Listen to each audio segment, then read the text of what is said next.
ছোট আলু সরিষা দিয়ে চচ্চড়ি করব আর আজকে পাটের শাক ভাজি করব।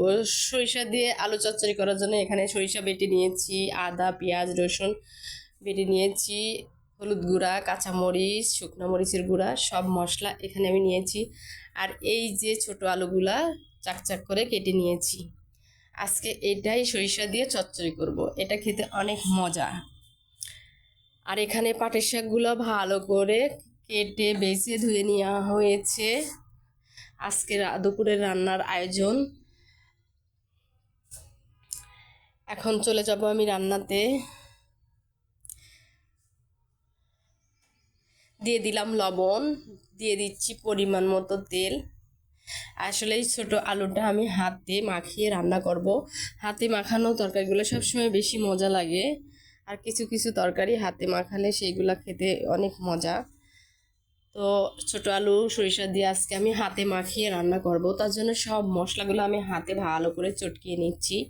হাতে মাখানো মশলাগুলো হাত দিয়ে ভালো করে চটকিয়ে নিতে হয়, এতে মজা লাগে বেশি। তো কাঁচামরিচগুলো আমি মশলার সাথে ভালো করে চটকিয়ে নিলাম। এখন আলুগুলা দিয়ে ভালো করে মেখে নেব। সবগুলো আলু আমি এই মশলার মধ্যে নিয়ে নেব। তোমরা যদি এই আলুটা চচ্চড়ি করে না খেয়ে থাকো তাহলে বাসায় একবার সরিষা দিয়ে চচ্চড়ি করে খেয়ে দেখো, সত্যি অনেক মজা খেতে। আমার তো মজা লাগে, কার কেমন লাগে জানি না। তো আমি আজকে এটাই রান্না করব আর পাটের শাক ভাজি করব। আর সব সময় মাছ মাংস খেতেও কিন্তু ভালো লাগে না, কিছু কিছু তরকারি আছে মাছ মাংসের চেয়েও বেশি ভাত খাওয়া যায় সেই তরকারিটা দিয়ে। তো এই তরকারিটা, এই আলু চচ্চড়িটা সত্যি আমার খুব অনেক মজা লাগে। আমি যেদিন এই আলু চচ্চড়িটা করি সেদিন অনেক ভাত খেতে পারি, পেট ভরে ভাত খেতে পারি। মুখে রুচি আসার মতো একটা তরকারি। দেখো হাত দিয়ে আমি ভালো করে মেখে নিলাম। হাতে মাখানো সবজিগুলো কিন্তু সবসময় একটু ভালো করে মাখাতে হয়, যাতে হাতের মধ্যে অর্ধেকটা রান্না হয়ে যায়। দিয়ে দিচ্ছি পরিমাণ মতো পানি দিয়ে চুলার পর বসিয়ে দেব। হাতে মাখানো তরকারিগুলো বেশি একটা পানি লাগে না, পরিমাণ মতো হাতটা ধুয়ে পানি দিলেই হয়ে যায়। আর এই তো পরিমাণ মতো পানি দিয়ে হাতটা আমি ধুয়ে নিলাম। এখন বসিয়ে দেব, চুলার পর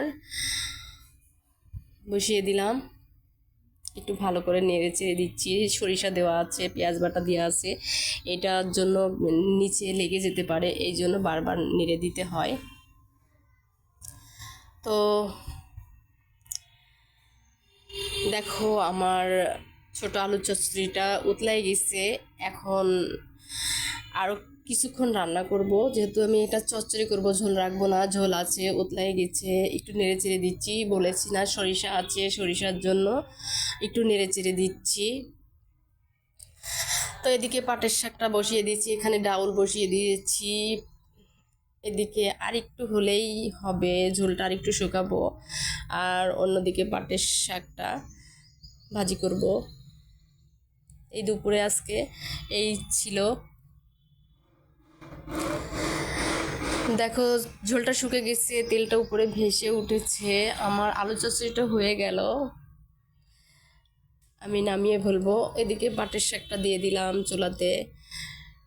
পাটের শাকটা ভাজি করব। পাটের শাকটা খেতে কিন্তু অনেক মজা লাগে। অনেকে পাটের শাকটা রান্না করে খায়, অনেকভাবে খেয়ে থাকে, ডাউল দিয়ে রান্না করে। তা আমি কখনো ডাউল দিয়ে রান্না করি নাই।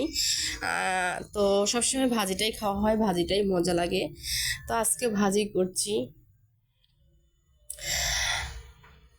তো আমিও একদিন রান্না করে খেয়ে দেখব। এই যে শাকটা তেলে দেওয়ার জন্য পেঁয়াজ রসুন তেলে দিয়েছি। পেঁয়াজটা বাদামি কালার হলে শাকটা তেলে দিয়ে দেবো। কেউ বাগার বলে, কেউ তেলে বলে, কেউ তেলানি বলে। তাই আমাদের পাবনাতে তেলে দেওয়াই বলে। আমি বাদামি কালার হলে শাকটা তেলে দিয়ে দেবো। প্রায় বাদামি কালার হয়ে এসেছে, দেখতে পাচ্ছ বাদামি কালার হয়ে গেছে। তো শাকটা এখন আমি ঢেলে দেবো এই পেঁয়াজের মধ্যে। দিয়ে দিলাম শাকটা তেলে। এখন ভালো করে নেড়ে চেড়ে নামিয়ে ফেলবো। শাকটা ভাজি কিন্তু লোভনীয় দেখাচ্ছে, সবুজ কালারটা নষ্ট হয়নি, সত্যি আমার নিজের কাছে অনেক লোভনীয় লাগছে। আমি চিন্তা করছি কখন ভাজি হবে, কখন আমি এই শাকটা দিয়ে ভাত খাবো। আজকে অনেক মজা করে ভাত খাবো। পাটের শাক ভাজি দিয়ে আর ছোট আলু চচ্চড়ি দিয়ে একটু ভালো করে নেড়ে চেড়ে নামিয়ে নেব।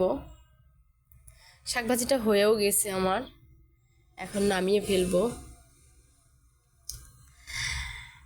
আর সবাই পাটের শাক ভাজি রান্না করে খায়, সেটাও